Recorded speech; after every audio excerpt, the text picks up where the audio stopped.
दोस्तों 15 अगस्त 1947 का दिन भारत के इतिहास में स्वर्णिम अक्षरों से अंकित है। लंबे संघर्ष और लड़ाई के बाद भारत को अंग्रेजी हुकूमत से आजादी मिली। पूरा देश आजादी का जश्न मना रहा था, लेकिन ये आजादी हमें कोई खैरात में नहीं मिली। इस आजादी के लिए भारत वर्ष को 2 टुकड़ों में विभाजित कर दिया गया। भारत और पाकिस्तान का विभाजन दुनिया के सबसे बड़े और खूनी विभाजनों में से एक रहा। इस बंटवारे के कारण 20 लाख लोगों की मौत हुई, तो वहीं 1.5 करोड़ लोगों को अपना घर, संपत्ति, खेत, जमीन, देश और प्रियजनों को छोड़कर पलायन करना पड़ा। जिस देश में हमेशा से ही हिंदू मुस्लिम भाई भाई के नारे लगाए जाते थे, वही देश हिंदू और मुसलमान के नाम पर बंट गया। लेकिन आखिर ये सब हुआ कैसे? क्यों एक देश जो सदियों से साथ रहता आया था अचानक 2 टुकड़ों में बंट गया? इस भयानक विभाजन के लिए कौन जिम्मेदार था? क्या इसे टाला जा सकता था? भारत और पाकिस्तान का बंटवारा हुआ कैसे? ये सवाल आज भी बहुत से लोगों के जहन में गूंजते हैं। इन सभी सवालों का जवाब हम आज की वीडियो में देने की कोशिश करेंगे। दोस्तों, भारत और पाकिस्तान के बीच माहौल काफी गर्म हो चुका है। किसी भी समय एक बड़ा युद्ध हो सकता है और इस युद्ध की सबसे बड़ी वजह कश्मीर को माना जाता है। कश्मीर पर पाकिस्तान की गंदी नियत आज से नहीं बल्कि आजादी के समय से ही है। आजादी के तुरंत बाद पाकिस्तानी फौज ने कश्मीर पर हमला कर दिया था। जवाब में भारतीय जवानों ने दुश्मनों को मुंह तोड़ जवाब दिया। इसके बाद से लेकर आज तक पाकिस्तान कश्मीर में आतंकवादी गतिविधियों को अंजाम देता आया है। हालांकि भारतीय सेना हर तरह के हालातों से निपटने के लिए रेडी है और पाकिस्तान के किसी भी नापाक मंसूबों को इंडियन आर्मी कामयाब नहीं होने देगी। दोस्तों, साल 1947 में भारत और पाकिस्तान के बंटवारे ने लोगों को अंदर से झकझोर दिया। इस बंटवारे का दर्द कई लोगों के दिलों में आज भी जिंदा है। पहले ये जान लीजिए कि आखिर भारत के बंटवारे के लिए 15 अगस्त का ही दिन क्यों चुना गया। ये दिन लॉर्ड माउंटबेटन ने चुना था, क्योंकि 1945 को इसी दिन जापान ने अलाइड देशों के सामने आत्मसमर्पण किया था और माउंटबेटन उस समय अलाइड देशों के कमांडर थे। भारत में आजादी के साथ ही देश के बंटवारे की भी मांग उठ रही थी। इस बंटवारे की मांग मुस्लिम लीग की ओर से की जा रही थी। असल में लीग के मोहम्मद अली जिन्ना भारत देश के पहले प्रधानमंत्री बनना चाहते थे, लेकिन महात्मा गांधी ने पंडित जवाहरलाल नेहरू को वचन दिया था कि वो उन्हें ही पहला प्रधानमंत्री बनाएंगे। इसके बाद जिन्ना ने पाकिस्तान नाम के अलग मुल्क की मांग की। देश में हिंदू मुसलमानों को लेकर दंगे शुरू हो गए। इस बंटवारे की नींव असल में अंग्रेजों ने रखी थी। भारत में हमेशा से ही हिंदू और मुसलमान साथ मिलकर रहे हैं, लेकिन अंग्रेजों ने भारत में फूट करो और राज करो की गंदी राजनीति शुरू कर दी। साल 1905 में भारत के तत्कालीन वायसरॉय लॉर्ड कर्जन ने बंगाल के विभाजन का ऐलान कर दिया। इस विभाजन के साथ ही बंगाल में दंगे शुरू हो गए। इस विभाजन को बाद में रद्द कर दिया गया, लेकिन इस घटना ने कई मुस्लिम नेताओं को ये सोचने पर मजबूर कर दिया कि उनके हितों की रक्षा के लिए एक अलग राजनीतिक मंच की जरूरत है और इसी आधार पर 1906 में ऑल इंडिया मुस्लिम लीग का गठन हुआ। भारत को विभाजन की ओर ले जाने वाला एक और महत्वपूर्ण कदम था 1909 के मॉर्ले मिंटो रिफॉर्म्स। इन रिफॉर्म्स के तहत मुसलमानों के लिए अलग निर्वाचन क्षेत्रों की शुरुआत की गई। अंग्रेजों की इस व्यवस्था ने भारतीय राजनीति में धार्मिक मतभेद पैदा कर दिया। अब भारत के लोग धर्म और जाति के आधार पर अपना नेता चुनने लगे। इसके साथ ही देश के कुछ हिस्सों में भाषा को लेकर विवाद शुरू हो गया। इस तरह से और भी कई घटनाएं हुई, जिनके बाद मुस्लिम लीग ने अलग देश की मांग शुरू कर दी। पहली बार साल 1930 में प्रसिद्ध कवि मोहम्मद इकबाल ने मुस्लिम लीग की सभा में इस बात का जिक्र किया था कि भारत के नॉर्थ वेस्ट रीजन में एक अलग मुस्लिम राज्य होना चाहिए। साल 1937 के चुनाव में एक नया मोड़ देखने को मिला। उस समय कांग्रेस ने 11 में से 7 प्रांतों में सरकारें बनाई और शानदार जीत हासिल की, लेकिन मुस्लिम आरक्षित सीटों पर उसका प्रदर्शन बेहद खराब रहा। यहाँ से कांग्रेस और मुस्लिम लीग की राहें अलग हो गयी। हालांकि दोनों ही पार्टियां भारत को अंग्रेजों से आजाद कराने के लिए संघर्ष कर रही थी। कांग्रेस और मुस्लिम लीग के बीच अविश्वास और अलगाव की भावना बढ़ने लगी। इसके बाद साल 1940 में लाहौर में मुस्लिम लीग ने अपने अधिवेशन में ये ऐलान किया कि मुसलमानों के लिए एक स्वतंत्र राष्ट्र की आवश्यकता है। हालांकि अभी तक पाकिस्तान नाम का उल्लेख नहीं किया गया था, लेकिन बाद में इसी घोषणा को पाकिस्तान प्रस्ताव के रूप में पहचान मिली। मोहम्मद अली जिन्ना मुस्लिम लीग के प्रवक्ता और सबसे बड़े चेहरे बन चुके थे। एक और भारत में ये सब चल रहा था, वहीं दूसरी ओर ब्रिटेन सेकेंड वर्ल्ड वॉर की जंग लड़ रहा था। अंग्रेजों ने भारतीयों से इस युद्ध में मदद मांगी। पहले तो भारतीयों ने वॉर में शामिल होने से इनकार कर दिया। लेकिन जब जापान की आर्मी भारत की सीमाओं तक पहुंच गई तो भारत को भी इस युद्ध में शामिल होना पड़ा। बदले में अंग्रेजों ने भारत को आजादी देने की बात कही, लेकिन अंग्रेज अपनी बात से मुकर गए। ये बात गांधी जी और भारतीयों को पसंद नहीं आई। अभी तक गांधी जी ने जितने आंदोलन चलाए थे उन सभी की नींव अहिंसा पर टिकी हुई थी, लेकिन अब गांधी जी समझ गए कि सिर्फ अहिंसा से भारत को आजादी नहीं मिलेगी। साल 1942 में उन्होंने एक विशाल जनसभा को संबोधित करते हुए एक ऐतिहासिक स्पीच दी। उन्होंने कहा कि आज से आप सभी खुद को स्वतंत्र समझना, अब हम साम्राज्यवाद के जूते के नीचे दबके नहीं रहेंगे। मैं आपको एक मंत्र देना चाहता हूँ जिसे आप अपने दिल में उतार लें और हर सांस के साथ इस मंत्र की आवाज आनी चाहिए। वो मंत्र है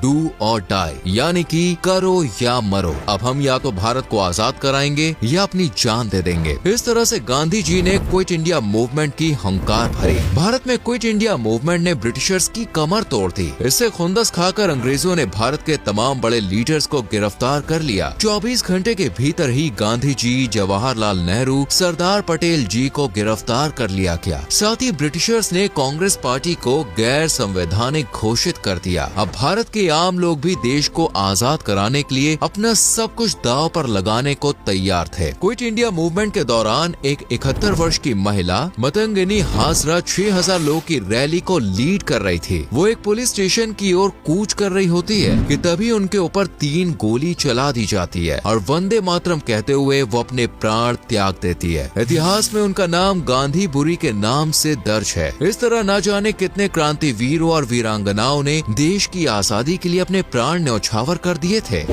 देश में कई जगह हिंसक प्रदर्शन शुरू हो जाते हैं। कई सरकारी इमारतों पर से ब्रिटिशर्स झंडा हटाकर भारतीय तिरंगा फहरा दिया जाता है। मुंबई, जमशेदपुर, अहमदाबाद जैसी जगहों पर लोग हड़ताल करने लगते हैं। महात्मा गांधी जी के आंदोलन और सुभाष चंद्र बोस जी की आजाद हिंद फौज ने अंग्रेजी हुकूमत की नींव हिला कर रख दी थी। अंग्रेज समझ गए थे कि अब ज्यादा समय तक भारत को गुलाम बनाकर नहीं रखा जा सकता और सेकेंड वर्ल्ड वॉर के बाद ब्रिटेन आर्थिक रूप से काफी कमजोर हो गया था। आखिरकार अंग्रेजों को भारतीयों की मांग के आगे झुकना पड़ा, लेकिन साथ ही ब्रिटिशर्स ने यह ऐलान कर दिया कि वो भारत को आजाद करेंगे, लेकिन साथ ही एक नया मुल्क भी बनाएंगे। अब बारी थी भारत और पाकिस्तान का बंटवारा करने की, लेकिन ये फैसला बिल्कुल भी आसान नहीं था। दोस्तों, भारत और पाकिस्तान के बीच जो सीमा रेखा है उसे रेड क्लिफ लाइन के नाम से जाना जाता है। ये लाइन सिर्फ सिरिल रेडक्लिफ द्वारा निर्धारित की गई थी। उन्होंने सिर्फ 5 हफ्तों में अपनी रिपोर्ट तैयार कर दी और ये रिपोर्ट 15 अगस्त से कुछ दिन पहले ही लॉर्ड माउंटबेटन को दे दी थी। लेकिन इस रिपोर्ट को सार्वजनिक 17 अगस्त 1947 को आजादी के 2 दिन बाद किया गया। इतिहासकारों का कहना है कि अगर 15 अगस्त से पहले ये रेखा निर्धारित हो जाती तो लाखों लोगों की जान बच सकती थी, क्योंकि 15 अगस्त को लोगों को ये नहीं पता था कि कौन सा हिस्सा पाकिस्तान में रहेगा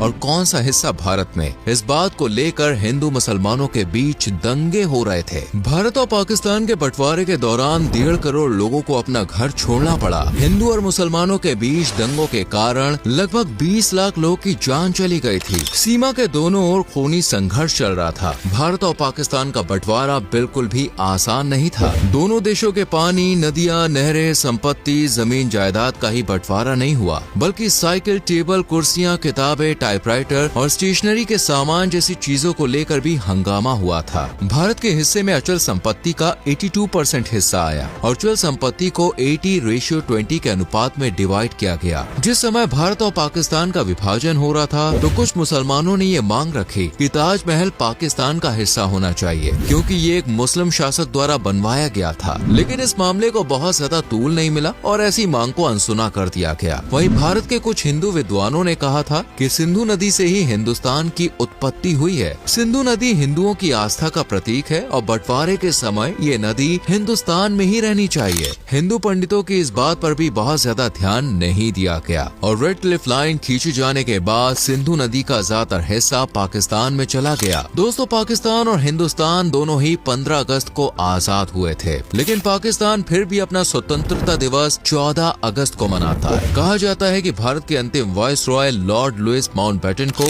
भारत और पाकिस्तान दोनों ही देशों में आजादी के जश्न में शामिल होना था, इसलिए पाकिस्तान के कराची में 14 अगस्त को कार्यक्रम आयोजित किया गया, तो वहीं भारत के संसद भवन में कार्यक्रम 15 अगस्त को आयोजित हुआ और दोनों ही कार्यक्रम में लॉर्ड लुईस माउंटबेटन उपस्थित रहे थे। 14 अगस्त 1947 की रात भारत की आजादी का पैगाम लेकर आई थी। एक और देश की आधी आबादी आजादी का जश्न मना रही थी, तो वहीं पंजाब और बंगाल जैसे राज्य दंगों की आग में जल रहे थे।